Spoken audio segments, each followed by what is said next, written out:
گیا. ایک دفعہ حضور اکرم صلی اللہ علیہ وسلم نے اللہ پاک کو خواب میں ملاقات کی اللہ سے. تو اللہ پاک نے اپنے حبیب سے پوچھا کہ میرے حبیب یہ میرے عرش کے جو فرشتے ہیں یہ کسی بات پہ جھگڑا کر رہے ہیں, کس بات پہ جھگڑ رہی ہیں؟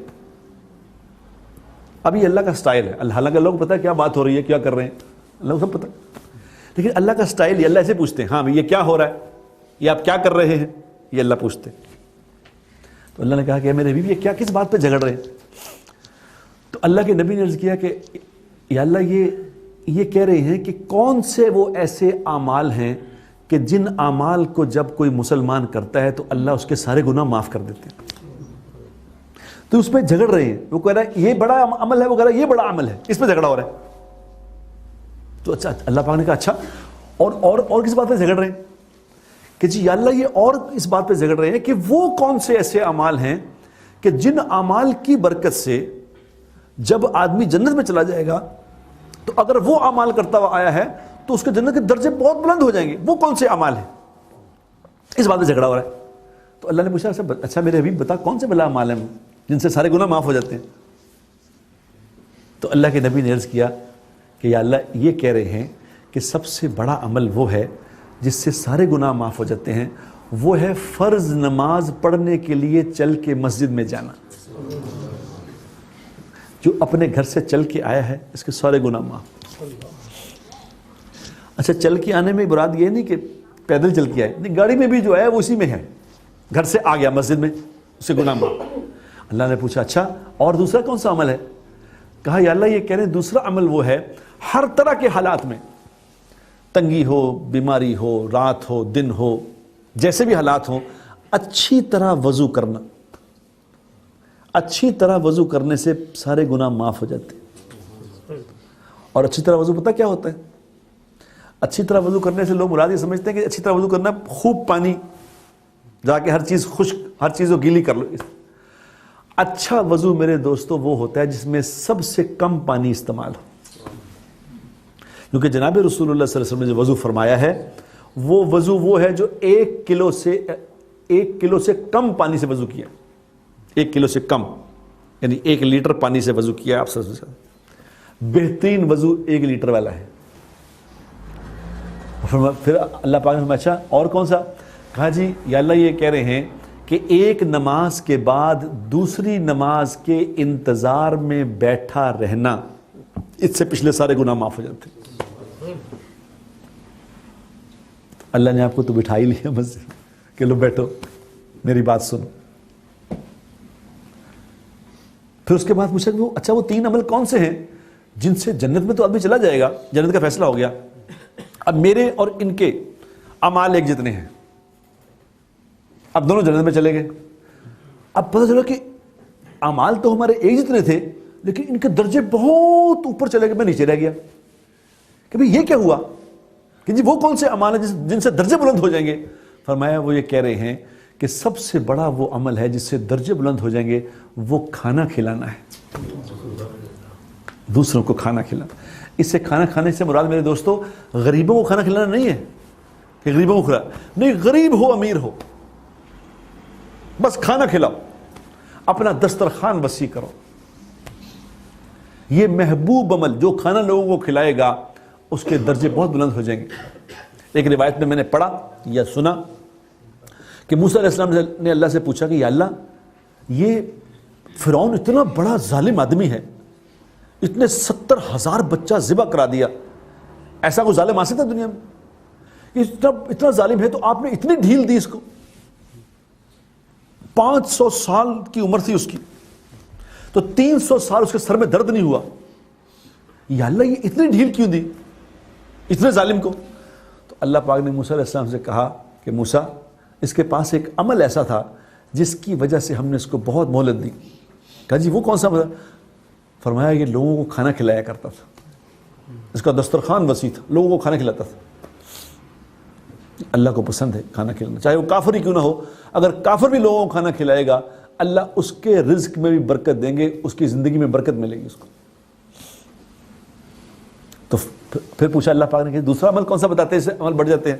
فرمایا دوسرا عمل جس سے جنت کے درجے بہت بلند ہو جائیں گے وہ میٹھا بول ہے. میٹھا بولنا, لوگوں سے نرمی کا معاملہ کرنا, نرم نرم نرم. کتنا نرم؟ حدیث میں آتا ہے جو نرم ہو, جو نرم ہو, خوب نرم ہو.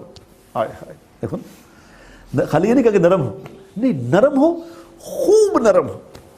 اللہ کے نبی نے اس کو اتنا وسیع کر کے بتایا, جو نرم ہو, خوب نرم ہو, جہنم اس پہ حرام, یہ جہنم پہ حرام. نرم, اولاد سے نرم, بیوی سے نرم, محلے داروں سے نرم, دوستوں سے نرم. اور سب سے زیادہ اس کا ریٹ لگے گا اللہ کے سامنے, سب سے زیادہ اس کی قیمت لگے گی جو اپنی بیوی سے نرم ہے. یاد رکھنا, سب سے زیادہ قیمت اس کی لگے گی جو بیوی سے میٹھا بول بولتا ہے.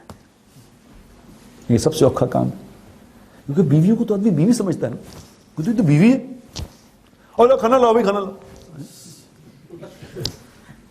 اور کپڑے استری نہیں کیے, یار کمال کرتی ہو یار, کپڑے کمال, لیٹ رہا, کمال ہو. سب سے زیادہ میٹھے بول کی حقدار ہماری بیویاں ہیں, کیونکہ حدیث میں آتا ہے کہ قیامت والے دن سب سے پہلے جو چیز تولی جائے گی, سب سے پہلے جو چیز تولی جائے گی ترازو میں, غور سے سن لو, سب سے پہلے جو عمل ترازو میں تولا جائے گا وہ بیوی کے ساتھ معاملات تولیں گے. یقین کرو, اس میں بڑی کمی ہے, اس میں بڑی کمی ہے ہمارے اندر. بیویوں کے بارے میں بہت نادانی ہے. دھیان کرنا, بیویوں کے ساتھ اچھا معاملہ کرو.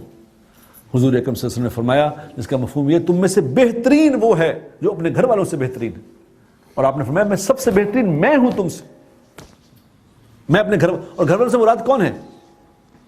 گھر والوں سے مراد ماں نہیں ہے, گھر والوں سے مراد بیٹی نہیں ہے, کیونکہ ماں سے تو سارے بہترین ہوتے ہیں. ماں سے بہترین ہونا کیا ہے؟ بیٹیوں سے سب شفیق ہوتے ہیں, اس سے بہترین کیا؟ نہیں, معاملہ بیوی پہ جا کے اڑتا ہے.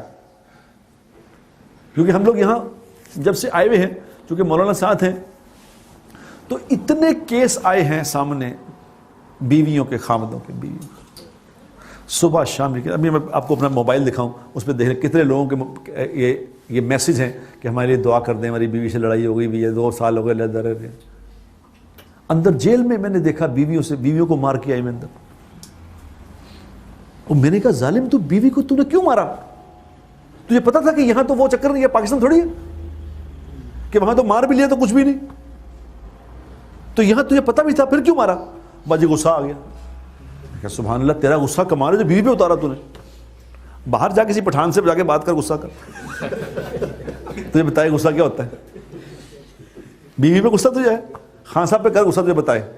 ابھی تجھے مکے سے پتہ چلا غصے. میرے دوستو, بیوی کے ساتھ معاملہ,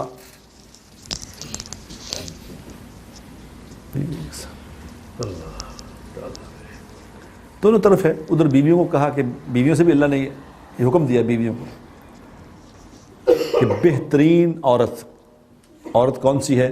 جو 5 وقت کی نماز پڑھتی ہو, رمضان کے روزے رکھے, اور اس کا خاوند اس سے خوش ہو, اس کا خاوند اس سے خوش ہو.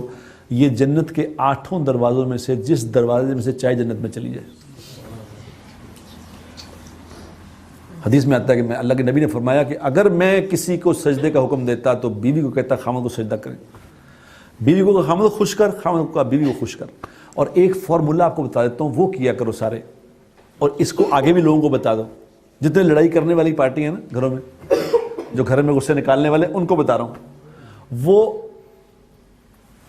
ایک صحابی نے آ کے کہا, یا رسول اللہ, میری صلی اللہ علیہ وسلم, کہ میرے گھر میں لڑائی رہتی ہے, کیا کروں؟ آپ نے فرمایا, اس کا مفہوم ہے کہ گھر کے دروازے پہ ایک شیطان بیٹھا ہوتا ہے. جب انسان بسم اللہ پڑھے بغیر گھر میں داخل ہوتا ہے تو یہ شیطان بھی ساتھ ہی داخل ہو جاتا ہے. اور اس کا پھر کام کیا ہے؟ اس کا کام یہ ہے کہ خاوند اور بیوی میں لڑائی کرنا, بیوی کے دل میں خاوند کی نفرت ڈالنا, خاوند کے دل میں بیوی کی نفرت ڈالنا. اس کی تشکیل ہی یہ ہے اگر بسم اللہ پڑھے بغیر داخل ہوئے. اور اگر گھر کے دروازے پہ آ کے بسم اللہ الرحمن الرحیم پڑھ لیا, یہ وہیں سے واپس ہو جاتا ہے. جو بسم اللہ پڑھ کے گھروں میں آئے گا, انشاءاللہ گھروں میں لڑائی ختم ہو جائے گی. یہ اللہ کے نبی نے فارمولے بتائے ہیں.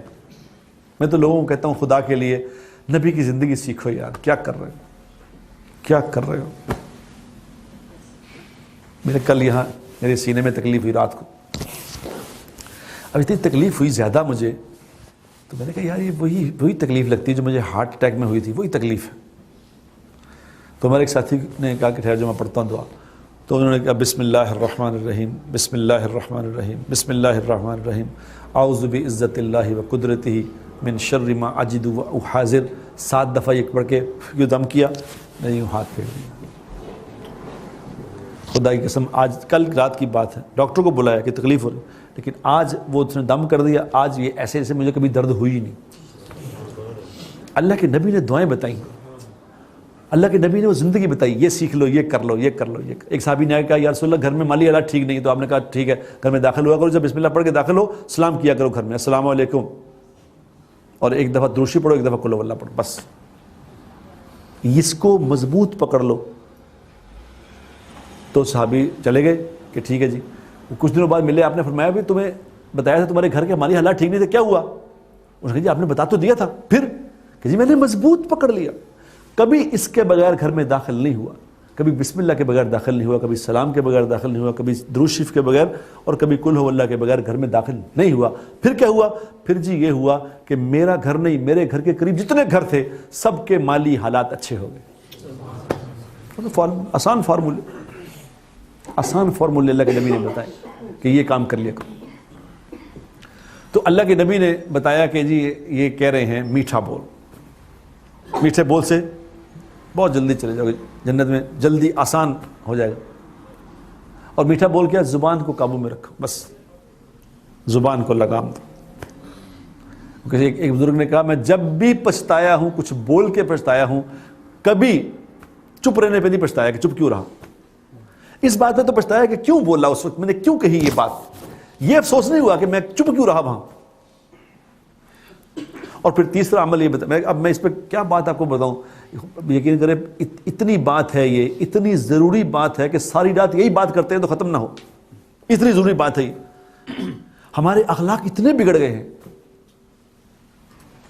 سب سے برے اخلاق ہمارے ہی ہو گئے.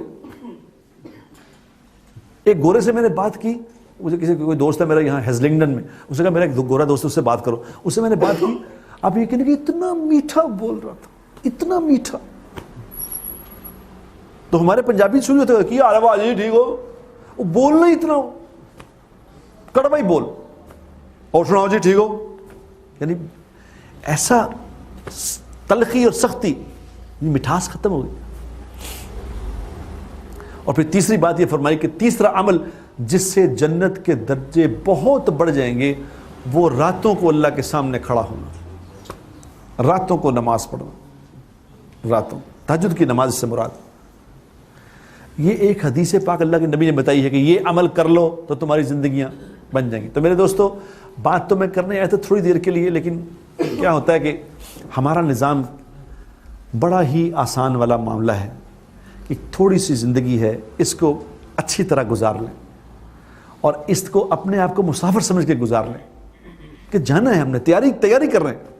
اور تیاری کیا ہے؟ 2 باتیں, تو کوئی لمبا چوڑا ایشو نہیں ہے, آسان بات ہے. 2 باتیں ہیں, اللہ کو پہچاننا, اللہ کون ہے, اور اللہ کو پہچاننے کے کیسے.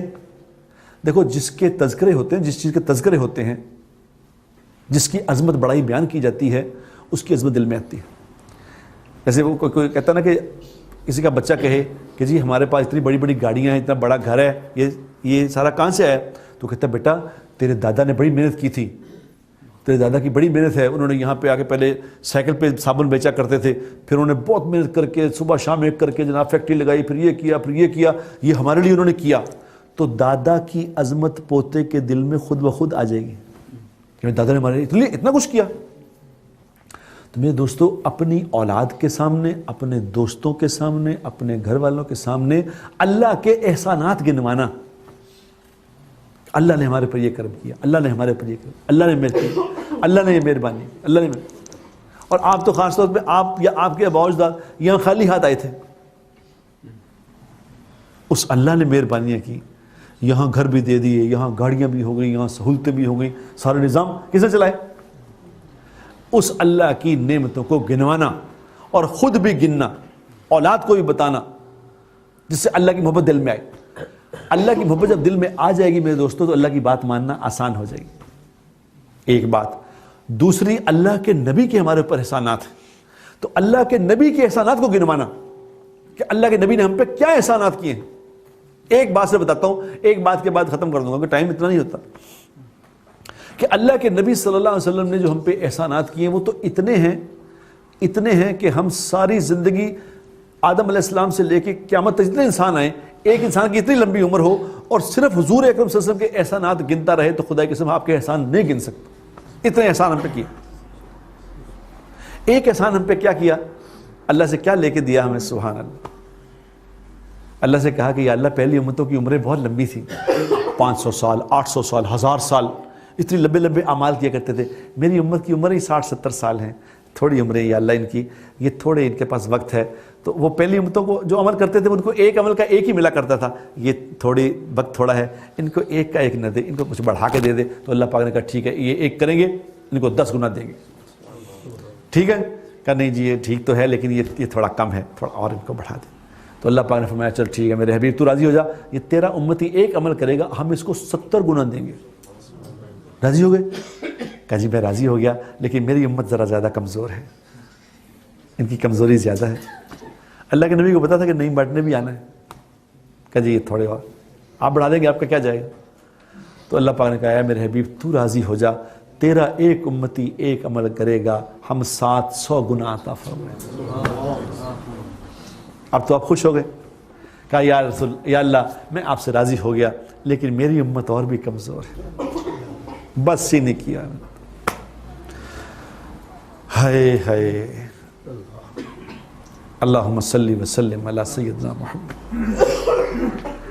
تو پھر اللہ پاک نے فرمایا اے میرے حبیب چل اب حساب کتاب ختم ہی کر دے، تیری امت کا کوئی آدمی کوئی عورت مرد ایک عمل کرے گا ہم اس کو بے حساب عطا فرمائیں، ایک ہی احسان کر سکتا۔ کہا چوتھا کلمہ پڑھیں گے بازار میں جا کے، آج میں بازار میں گیا، چوتھا کلمہ مزہ آ رہا تھا، چوتھا کلمہ پڑھ رہے، چوتھا کلمہ بازار میں جا کے پڑھیں گے، مسجد میں پڑھیں گے 20 نیکیاں، بازار میں جا کے پڑھیں گے 20 لاکھ نیکیاں۔ یہ اللہ کے نبی ہمیں رعایتیں لے کے دے گئے، 20 لاکھ نیکی۔ جو صبح فجر کی نماز کے بعد مسجد میں بیٹھا رہے گا، سورج نکلنے کے 10-12 منٹ کے بعد 2 رکعت نماز پڑھ لے گا، اسے مقبول حج اور عمرے کا ثواب۔ یہ کون لے کے دے گیا؟ صلی اللہ علیہ وسلم کہ یہ دے۔ جو صبح سورہ یاسین پڑھ لے گا سارے دن کے کام بن گئے اس کے۔ جو گھر میں 2 سنتیں پڑھ کے آئے، گھر میں وضو کرے فجر کی نماز کے لیے، گھر میں وضو کرے 2 سنتیں پڑھ کے مسجد میں آئے جماعت کے ساتھ نماز پڑھے، جو 2 سنتیں گھر میں پڑھ کے آئے گا اس کو گارنٹی دے دی اس کو کبھی رزق کی پریشانی نہیں آئے گی۔ مزے کرو، یہ اللہ کے نبی ہمیں لے کے دے گئے اللہ سے کہ اللہ جی ان کو دے دیں گے، یہ کمزور ہیں۔ اللہ کے نبی کو پتا تھا گڑبڑ ہے، اور پہلی امتوں کی معافی نہیں ہوتی تھی، جب گناہ کرتے تھے تو اس کا کفارہ ادا کرنا پڑتا تھا، سزا ملتی تھی۔ پہلے نبیوں کو بتایا کہ یار ایسی امت آئے گی، ایک ایسی امت آئے گی، وہ جب موسیٰ علیہ السلام کی امت نے گناہ کیے تو اللہ نے کہا کہ یہ ایک دوسرے کو قتل کریں، تو موسیٰ علیہ السلام نے کہا یا اللہ یہ تھوڑی سزا زیادہ ہے، کچھ کم کر دے۔ لوگوں نے بھی کہا کہ اللہ کے نبی سزا کم کرا دے، تو اللہ پاک نے کہا کہ اے موسیٰ ان کی سزا یہی ہے کہ ایک دوسرے کو قتل کریں۔ وہ ایک امت آئے گی جو 70 سال ساری زندگی گناہ کر کے ایک دفعہ مجھے کہیں گی یا اللہ معاف کر دے، میں سارے معاف کر دوں۔ تو موسیٰ علیہ السلام نے کہا یا اللہ وہ امت مجھے دے دے، تو اللہ پاک نے فرمایا نہیں، وہ میرے حبیب احمد کی امت ہے صلی اللہ علیہ وسلم۔ اللہ کے نبی کو پہچاننا، اللہ کے نبی کے احسانات کیا ہیں، اللہ کے نبی کے احسانات کا بدلہ کیا ہے، کہ اللہ کے نبی کی زندگی سیکھنا، اللہ کے نبی کی زندگی بنانا۔ جو میرے دوستوں میرے بھائیوں جو اللہ کے رسول کی زندگی سیکھ لے گا، خدا کی قسم اسے دنیا میں کوئی مسئلہ آ ہی نہیں سکتا۔ سارے مسائل کا حد جناب رسول اللہ صلی اللہ علیہ وسلم کی زندگی میں ہے۔ آپ صلی اللہ علیہ وسلم نے نمازیں نہیں بتایا گئے کہ نمازیں پڑھنی ایسے کیسے، روزے رکھنے ایسے نہیں، پوری زندگی بتایا گئے، گھر میں کیا کرنا ہے، باہر کیا کرنا ہے، کاروبار کیسے کرنا ہے، لباس کون سا پہنا ہے، کہاں کہاں دیکھنا ہے، کہاں نہیں دیکھنا، سب کچھ بتا کے گئے۔ جو چاہے اس کی زندگی میں برکت ہو، اس کے مال میں برکت ہو، اس کی عمر میں برکت ہو جائے، جو یہ چاہے، اس کے بارے میں آپ صلی اللہ علیہ وسلم نے فرمایا یہ رشتہ داروں سے اچھا معاملہ کرے. رشتہ داروں سے. وہ ہمارے مولوی صاحب روز بتاتے ہیں کہ ایک جنت ہے عام جنت، ایک ہے وی آئی پی جنت، جنت الفردوس. جنت الفردوس کیا ہے؟ جس کو اللہ نے اپنے ہاتھ سے بنایا ہے. باقی جنت کو اللہ نے اپنے امر کن سے بنایا، جنت الفردوس کو اپنے ہاتھ سے بنایا، اور روزانہ 5 دفعہ اس کے اندر مزید ڈیکوریشن ہوتی ہے، اس کو سنوارا جاتا ہے. اور اس جنت الفردوس کے اندر ایک جنت ہے جو وی آئی پی جنت ہے. اس میں کون لوگ جائیں گے؟ اس میں 3 طرح کے لوگ جائیں گے. اس جنت میں 3 طرح کے لوگ جائیں گے. ایک جو دنیا میں انصاف کرتا ہے، ایسا عہدے والا آدمی جس کو اللہ نے کوئی دنیا کا عہدہ دیا بڑا اور وہ انصاف کرتا ہے، منصف حاکم، ایک وہ جائے گا. دوسرا اس وی آئی پی جنت میں وہ جائے گا جو اپنے رشتہ داروں کی کڑوی کسیلی باتیں برداشت کر کے ان سے اچھا معاملہ کرتا ہے. وہ برا معاملہ کرتے ہیں، یہ ان سے اچھا کرتا ہے. جو وی آئی پی جنت میں جائے گا. اور تیسرا اس میں کون جائے گا؟ تیسرا اس میں وہ جائے گا جو رزق حلال کمائے.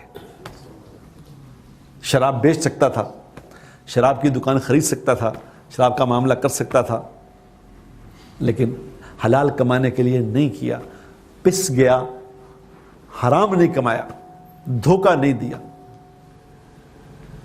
یہ وہ حلال کمانے والا ہے میرے دوستو جو اس وی آئی پی جنت میں جائے گا. یہ 3 کیٹیگریز.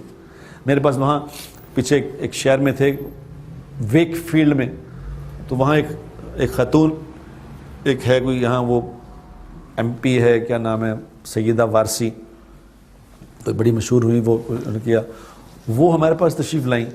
تو انہوں نے کہنے لگے کہ جی یہ مسلمانوں کے بارے میں آپ جو محنت کر رہے ہیں تو آپ کیا کہہ رہے ہیں؟ تو میں نے ان سے عرض کیا کہ ہمارا اصل میں ہم یہ کر رہے ہیں کہ لوگوں کو یہ بتا رہے ہیں کہ مسلمان کون ہوتے ہیں. تو اسے کون ہوتے ہیں مسلمان؟ میں کہ مسلمان وہ ہوتے ہیں جس کے اندر 4 خوبیاں ہوں. 4 خوبیاں جس کے اندر نہیں ہیں یہ کمزور مسلمان ہے، یہ صحیح مسلمان نہیں ہے. جس کے اندر یہ 4 خوبیاں ہیں یہ پکا مسلمان ہے، اس سے دنیا کو فائدہ پہنچے گا. کون سی؟ پہلی خوبی مسلمان کی یہ ہے کہ مسلمان بے نمازی نہیں ہوتا، مسلمان بغیر نماز کے نہیں ہوتا. یہ نماز پڑھے گا جو مرضی حالات آ جائے، جو مرضی ہو جائے. یہ امام حسین رضی اللہ تعالی عنہ نے ادھر تلواروں کی چھنکار میں پڑھ کے دکھا دی کہ ایسے بھی نماز پڑھنی ہے، جہاں جان کا خطرہ ہو وہاں بھی نماز پڑھے. ایک اس کی شناخت یہ ہے. نمبر 2 مسلمان کی شناخت یہ ہے کہ مسلمان ظالم نہیں ہو سکتا، مسلمان کسی پہ ظلم نہیں کر سکتا. جو مسلمان ہوگا یہ ظالم نہیں ہوگا. نمبر 3 اس کے اندر خوبی یہ ہے کہ مسلمان کبھی جھوٹ نہیں بول سکتا، مسلمان جھوٹا نہیں ہو. اللہ کے نبی نے فرمایا کہ میرا امتی سب کچھ کر سکتا ہے، سب گناہ کر سکتا ہے، لیکن میرا امتی جھوٹ نہیں بول سکتا. اور نمبر 3 میرا امتی کسی کو دھوکہ نہیں دے سکتا. مسلمان دھوکہ دینے والے نہیں ہوتے، چیٹر نہیں ہوتے مسلمان. تو وہ کہنے لگی کہ یہ ساری باتیں تو مسلمانوں میں یہاں ہیں. میں نے کہا یہی تو رو رہے ہیں ہم جو آئے ہوئے ہیں، یہی تو رو رہے ہیں. مسلمانوں کہہ رہے ہیں خدا کے لیے اپنے اندر یہ صفات پیدا کرو. یہ بڑے اچھے لوگ ہیں، خدا کی قسم یہ ہم برے ہیں. تو مجھے کسی نے وہاں یہ برنلی کیا شہر کا نام ہے، برنلے میں گیا تو مجھے انہوں نے کہا کہ یہ جو گلی ہیں نا 3 یہ ساری مسلمان ہیں الحمدللہ. میں نے کہا یہاں گورا کوئی رہتا ہی نہیں. کہ انہوں نے کہا نہیں پہلے رہتے تھے پھر ہم نے بگا دیے. میں نے کہا اچھا وہ کیسے؟ انہوں نے کہا بازی ہمیں دیکھ کے چھوڑ کے بھاگ گئے. میں نے کہا انا للہ و انا الیہ راجعون. کہ ظالموں اگر تم صحیح مسلمان ہوتے تمہیں یہ پتہ ہوتا کہ ہمسایہ کیسا ہوتا ہے، ہمسائے کے ساتھ کیا معاملہ کرنا ہے. اگر مسلمان ہمسائے بن کے ان کو دکھا دیتے تو خدا کیسے مسلمان نہ ہو جاتے. اگر مسلمان سے ہمسایہ بن کے دکھا دیتے کہ ہمسائے کا ہمسائے پہ کیا حق ہے.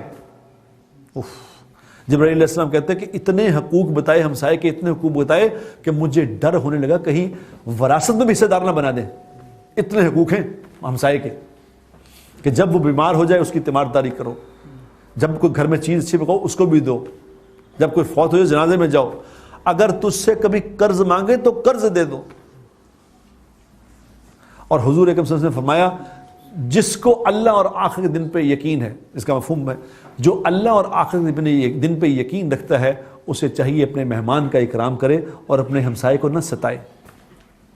کسی کہتے ہمسائے کو ستانے سے کیا مراد ہے کہ میں اسے نہ ستاؤں؟ فرمایا نہیں، یہ نہیں کہ تم نہ ستاؤ، فرمایا وہ تمہیں ستائے تم برداشت کرو، یہ مطلب ہے اس کا۔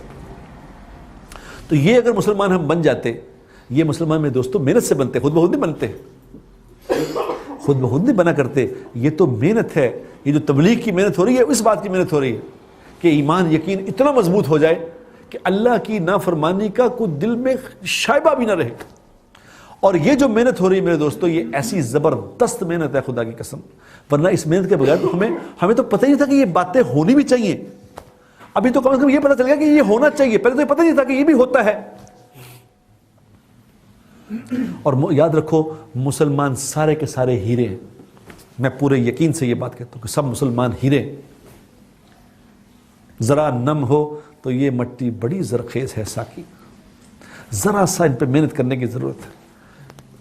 ہماری جماعت برازیل گئی تو برازیل میں چونکہ ایسے حالات ہیں کہ وہاں مجھے انہوں نے بتایا کہ سارے عرب وہاں شفٹ ہوئے ہیں، جارڈن کے، مغرب کے، تونیزیا کے، سب عربوں نے جا کے وہاں شفٹ ہوئے اور ان کی اگلی تیسری جنریشن اب وہاں ہے۔ تو انہوں نے بتایا کہ ہمارے 4 ملین مسلمان مرتد ہو چکے ہیں، کلمہ چھوڑ گئے۔ تو یہ کیوں؟ کسی کوئی محنت ہی نہیں، کسی نے بتایا ہی نہیں آگے۔ پہلے لوگ آئے تھے، پھر یہاں برازیلین عورتوں نے شادیاں کی، پھر ان کی جو اولادیں ہوئیں، آگے ان کی اولادیں ہوئی تو ختم، اسلام ختم ہو گیا۔ تو یہاں جیسے ان ملکوں میں بھی بڑی محنت کی ضرورت ہے، کیونکہ ہمارا پاکستان میں جو اولاد بگڑے گی تو وہ گناہ گار بنے گی، کلمہ نہیں چھوڑے گی، جتنا مرضی گناہ گار ہو جائے کلمہ بنے گا مسلمان ہی۔ یہاں تو خطرہ ہے میرے دوستوں، اگر یہاں محنت نہ کی تو کلمہ بھی چھوڑ دیں گے۔ کتنے لوگوں نے چھوڑ دیا، میرے اپنے خاندانوں میں لوگوں نے چھوڑ دیا۔ میری اپنی کزن یہاں رہتی ہے لنڈن میں، سکھ سے شادی کر لی۔ میرے چاچا آئے تھے یہاں تو بس بیچارے اسی طرح رہے تو ختم ہو گیا نظام۔ محنت نہیں کرو گے تو ختم ہو جائے گا۔ تو اب وہاں جب گئے تو پیرانا وائی ایک جگہ ہے، پیرانا وائی، میں اس کا ایک چھوٹا سا واقعہ آپ کو سناتا ہوں کہ پیرانا وائی میں ایک عربوں کی بہت بڑی فیملیاں رہتی تھی۔ تو ایک لڑکا تھا ان میں، خلیل، 26-27 سال کا لڑکا تھا، عربی بھی بولتا تھا، انگریزی بھی بولتا تھا۔ تو ہم نے ان دو لوگوں میں محنت کی تھوڑی سی، تو 5 لوگ ہمارے ساتھ تیار ہو گئے۔ جب ہم اس پیرانا وائی میں پہنچے تھے تو مسجد کم کمیونٹی سینٹر تھا، وہاں شام کو بیٹھ کے لوگ، انہوں نے بتایا کہ یہاں ڈانس پارٹیز بھی ادھر ہی ہو جاتی ہیں، مسجد کے ساتھ جو کمیونٹی جو ہال تھا وہاں ڈانس پارٹی بھی ہو جاتی ہے۔ تو خیر ہم 5 لوگ وہاں سے لے کے چلے گئے۔ تو اس مسجد میں نماز ہوتی تھی صبح کی، صبح فجر کی ایک نماز ہوتی تھی، یا کبھی کبھی عشاء کی بھی ہو جاتی تھی، باقی نماز کوئی نہیں۔ تو 5 لوگوں کو ہم نے تیار کیا، اپنے ساتھ لے گئے 3 دن جماعت میں۔ تو وہ جو خلیل تھا اور اس کے ساتھ 4 لوگ اور تھے، ان پہ ہم نے محنت کی۔ ان کو 3 دن میں ہم نے خوب سکھایا کہ مسلمان کیسے ہوتے ہیں، مسلمان کیا کرتے ہیں، یہ محنت کیا ہے، کس طرح لوگوں کو واپس لایا جا سکتا ہے۔ تو 3 دن کے بعد کہنے لگا کہ جی یہ 3 دن تھوڑے ہیں، اگر میں اجازت دیں تو 3 دن اور لگا لوں آپ کے ساتھ۔ ہم نے کہا بسم اللہ، اور لگا لو، اور 3 دن لگا لیے۔ 6 دن لگا کے وہ 1300 میل دور چلے گئے۔ 1300 میل دور، یہاں تو 1300 میل ہوتے ہی نہیں، 600 میل کے بعد ملک ختم ہو جاتا ہے۔ تو 1300 میل دور گئے وہاں، تو وہاں سے اس نے واپس آ گیا۔ اب واپس آ کے اس نے اپنے 1 دن کے بعد ہمیں اس نے فون کیا، اس نے کہا جی میں ایک ریکویسٹ کرنا چاہتا ہوں آپ سے۔ جی کیا؟ انہوں نے کہا ایک دفعہ آپ کو واپس آنا پڑے گا۔ ہم نے کہا 1300 میل دور چلے؟ انہوں نے کہا آپ کی مہربانی، ایک دفعہ واپس، میں آپ کو تو کچھ دکھانا چاہتا ہوں۔ ہم نے جماعت نے مشورہ کیا چلو واپس چلیں۔ خیر ہم 2 دن کے بعد واپس پہنچے تو عشاء کی نماز کے بعد رات کو پہنچے ہم۔ تو پہلے جب ہم گئے تھے تو وہاں ہمیں کوئی پوچھا نہیں تھا کون ہے کیا ہے۔ جب عشاء کے بعد ہم وہاں پہنچے تو ایک بہت بڑا مجمع ہمارے استقبال کے لیے کھڑا تھا۔ تو صبح اگلے جب نماز ہوئی تو جس نماز میں صبح کی نماز میں 2-3 لوگ آتے تھے، تو جب اس دن نماز ہوئی صبح کی تو اس میں تقریباً 30 کے قریب لوگ تھے فجر کی نماز میں. تو مجھے اس خلیل نے کہا کہ امیر صاحب بیان کریں. میں نے کہا کیا بات ہے؟ اس نے کہا جب میں آپ سے آیا تھا نا، جب میں آپ سے ہو کے آیا 6 دن لگا کے آیا، تو میں نے اپنے سب رشتہ داروں کو جمع کیا، تو میں نے بیان کیا ان میں جو آپ نے ہمیں سکھایا تھا، میں نے بیان کیا. میں نے 5 منٹ بیان کیا. تو میں نے 5 منٹ بیان کے بعد میں چپ کر گیا. تو انہوں نے کہا نہیں بس اور کرو. تو کہہ رہے میں نے 3 منٹ اور بیان کیا. تو انہوں نے کہا اور کرو. تو میں نے کہا اور تو مجھے آتا نہیں. تو اس نے کہا کہ پھر میں نے کہا ان کو بلاؤ واپس. تو اس نے کہا امیر صاحب بیان کرو. تو میں نے جب بیان کیا وہاں تو آدھا گھنٹہ بیان کیا. آدھے گھنٹے انہوں نے کہا نہیں اور بیان کریں. 1 گھنٹہ بیان کیا. تو 1 گھنٹے کے بعد اس نے کہا کہ آج آپ نے مستورات میں بیان کرنا ہے. ہم نے کہا مستورات میں؟ اس نے کہا میری 7 دکانیں ہیں لیڈیز شوز کی، اور وہاں آپ برازیل اگر جائیں نا تو ہر جگہ آپ کو عورتیں ہی کام کرتی نظر آئیں گی، لگتا بندے ہیں ہی نہیں یہاں. پیٹرول پمپوں پہ بھی عورتیں ہی عورتیں. تو اس نے کہا میری جو دکانیں ہیں، میں صبح جاتا ہوں، اپنی بیوی میری ساتھ جاتی ہے، ہم صبح جا کے میں سب کو ہدایت دیتا ہوں کہ آج یہ کرنا تو آ جاتا ہوں. کہ جب میں آپ سے وقت لگا کے آیا، تو جب میں آیا تو آج اپنی بیوی کے ساتھ نکلا تھا، تو میری بیوی مجھے نوٹ کرتی رہی. تو جب چوتھی دکان پہ گیا تو میری بیوی کہنے لگی تمہیں کیا ہو گیا ہے؟ میں نے کہا کیا ہوا؟ اس نے کہا تمہیں عجیب تبدیلی دیکھ رہی ہوں. انہوں نے کہا؟ انہوں نے کہا تم ان سے لڑکیوں سے بات کرتے ہو، دیکھتے تم زمین پہ ہو، یہ کیا چکر ہے؟ تم اسے دیکھے بغیر بات کر رہے ہو. تو کہتا میں نے ان سے کہا کہ وہ جو جماعت آئی تھی وہ مجھے ایک بات سکھا گئی. وہ کیا سکھا گئی؟ انہوں نے کہا وہی سکھا گئی کہ اللہ کے نبی نے فرمایا ہے جو کسی غیر محرم عورت کو دیکھ کے نظر نیچی کر لے گا اللہ اس کے پچھلے سارے گناہ معاف کر دیں گے. تو اس نے کہا میں نے ان سے سیکھ لیا ہے کہ اس سے گناہ معاف ہو جاتے ہیں، ایسا میں نیچے دیکھتا ہوں. تو کہتا ہے میری وائف رونے لگی. اس نے کہا خدا کے بندے اس بات سے تم پریشان ہیں کہ یہاں تو ہر کوئی آنکھیں پھاڑ پھاڑ کے دیکھتا ہے، تم بھی دیکھتے تھے، 5-6 دن میں تمہارے اندر یہ تبدیلی آ گئی. ان کو بلاؤ خدا کے لیے. اب جب انہوں نے بلایا تو وہاں ان کے گھر میں ہم نے سے چادر لگا لی، بیچ میں سارے رشتہ دار عورتیں 50-60 عورتیں گھر میں جمع کہ جی بات سن. اب وہاں پہ لباس بہت مختصر ہے عورتوں کا، ان کو پتہ نہیں بیچارے کو کہ بھائی یہاں سے بھی مختصر ہے لباس ان کا. تو جب ہم نے جا کے بات کی، اب تھے وہ سارے مسلمانوں کی بچیاں، عربوں کی بچیاں، لیکن اسلام چھوڑ گئے. جب ہم نے ان سے بات کی، ہم نے کہا دیکھو تمہیں پتا تم کون ہو؟ تم فاطمہ رضی اللہ تعالی عنہ کی بیٹیاں ہو، تم عائشہ رضی اللہ تعالی عنہ کی بیٹیاں ہو. تو میں نے ان سے کہا، میں نے کہا تمہیں پتا کہ فاطمہ کون تھی؟ فاطمہ رضی اللہ تعالی عنہ وہ ذات تھیں جن کا ننگا سر سورج نے بھی نہیں دیکھا. تم لوگوں نے یہ کیا کیا؟ جسے بھی ننگے کر دیے. تو ان عورتوں کے رونے کی آواز باہر آتی.